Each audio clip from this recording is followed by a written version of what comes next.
राष्ट्रवादी पुन्हा एक होणार अशा चर्चा गेल्या काही दिवसांपासून सुरू आहेत। आता दोन्ही राष्ट्रवादींच्या विलीनीकरणाला वेग आल्याची चर्चा आहे। शरद पवार कधी अचानक उपमुख्यमंत्री एकनाथ शिंदेंच्या दालनात जाऊन भेट घेतात, तर कधी अचानक पंतप्रधान मोदींची भेट घेतात। या भेटीचं कारण विद्यार्थ्यांच्या आंदोलनाबाबत होतं असं म्हटलं गेलं, मात्र या भेटीची कारणं वेगळीच आहेत असं सांगितलं जातं।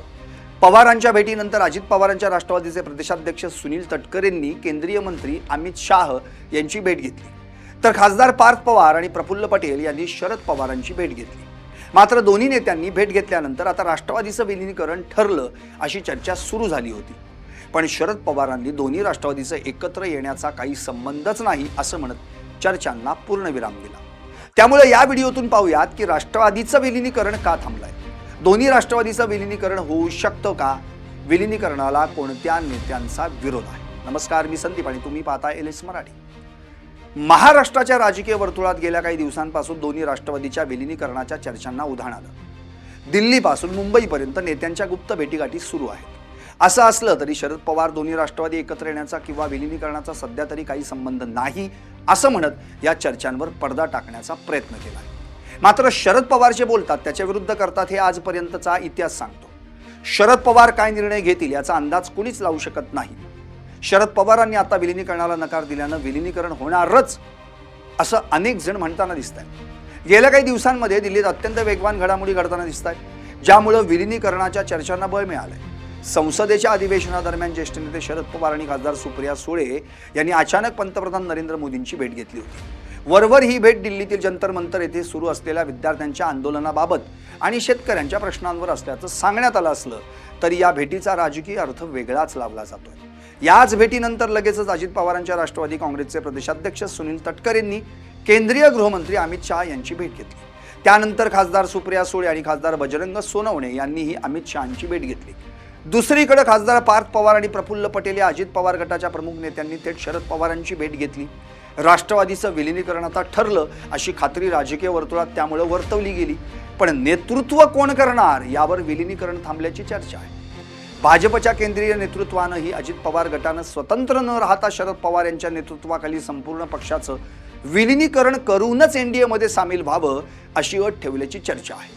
परंतु बारामतीत पत्रकारांनी या विलीनीकरणाबाबत विचारलेल्या थेट प्रश्नावर शरद पवारांनी अत्यंत मोजक्या आणि कडक शब्दात या चर्चांचा विलीनीकरणाशी काहीही संबंध नाही असं उत्तर देऊन चर्चा फेटाळून लावल्या।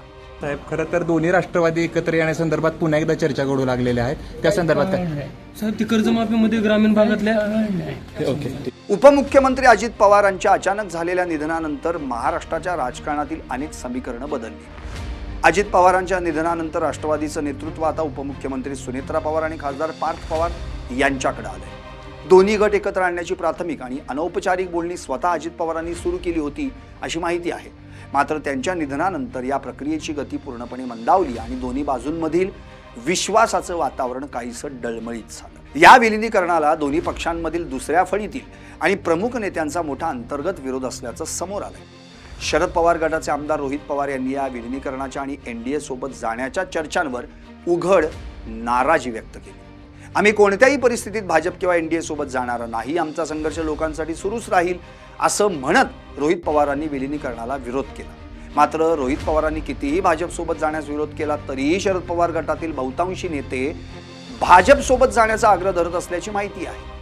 नेते भाजप सोबत जाण्यास ठाम असल्यानं शरद पवार तुर्तास कोणताही धोका पत्करण्यास तयार नाहीत। आपल्या गटातील आमदार खासदार फुटू नयेत म्हणून शरद पवार देखील सत्तेसोबत जाण्यास तयार असल्याची सूत्रांची माहिती आहे।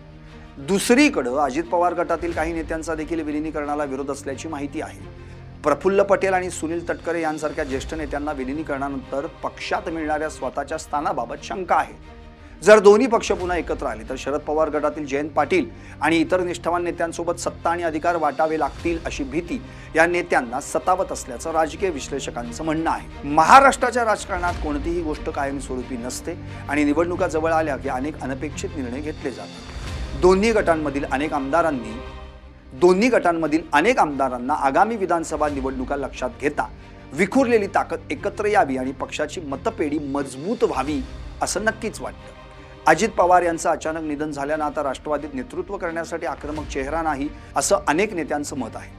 अजित पवार विजय खेचून आणत होते, त्यांच्या चेहऱ्यामुळे नेते निवडून येत होते, पण आता सुनेत्रा पवार यांच्या चेहऱ्यावर आपण निवडणुका जिंकू की नाही अशी शंका अनेक नेत्यांना असल्याची माहिती आहे. शरद पवार गटातील अनेक नेत्यांना वाटते की सत्ता नसल्यानं मतदारसंघातील अनेक कामं रखडली आहेत. सत्ता सोबत नसल्यानं 2029ला आपण ताकदीनं निवडून येऊ की नाही याबाबत काही नेत्यांना शंका आहे. त्यामुळे आपलं राजकीय भविष्य टिकवून ठेवण्यासाठी शरद पवारांकडे आणि ज्येष्ठ नेते जयंत पाटील यांच्याकडे सत्तेत चला असा आग्रह धरत असल्याची माहिती आहे. सध्या विलिनीकरणाच्या चर्चा जरी सुरू असल्या तरी शरद पवार सध्या विचार करून निर्णय घेत असल्याची माहिती आहे. शरद पवार सध्या तरी विलिनीकरण होणार नाही असं म्हणताना दिसत आहेत. मात्र राजकारणात काहीही घडू शकतं असं म्हटलं जातं. जी शिवसेना अनेक वर्षांपासून भाजपसोबत होती त्या शिवसेनेला शरद पवारांनी भाजपपासून दूर करत महाविकास आघाडी स्थापन केली. भाजपने एकनाथ शिंदेंना फोडून शिवसेनेचे 2 तुकडे केल्याचा आरोप आहे. तर काही दिवसांनी राष्ट्रवादीचे देखील 2 तुकडे झाले. ठाकरे गटाचे खासदार अचानक शिंदे गटात गेले. त्यामुळे राजकारणात कधी काय घडेल हे सांगता येत नाही. त्यामुळे लवकरच दोन्ही राष्ट्रवादी देखील एक होऊ शकते असं म्हटलं जात आहे. तुम्हाला काय वाटतं? दोन्ही राष्ट्रवादी एक होतील का? कमेंट करून नक्की सांगा.